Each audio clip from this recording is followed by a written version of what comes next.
Panggilan kepada SMK Malim, sila buat balingan. Okay.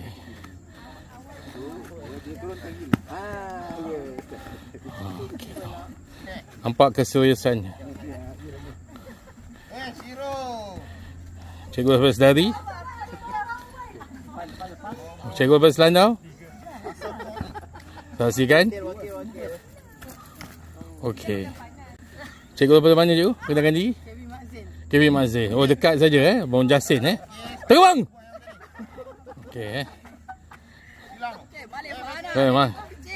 Okey, Cikgu Nabil tengok. Betul ke tak Cikgu Nabil?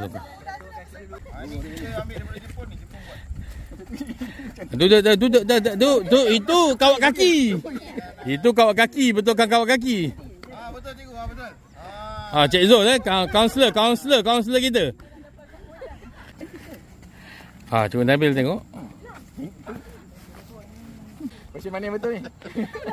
Buat je kan? Macam betul ke ni? Dia betul ni? Dia betul ni, betul.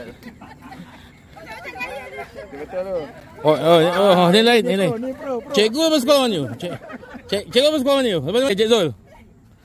Lepas cedera. Okey. Ni dah pergi bahas. Cikgu lepas mana ni? Nanti video je. Okey, Cikgu Mazin. Cikgu Mazin. Cikgu Faizal.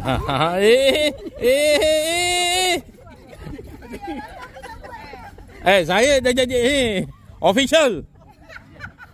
Okay, cikgu. Suara cikgu. Cikgu. Smart. Suara kuat cikgu, suara kuat. Ni lain macam.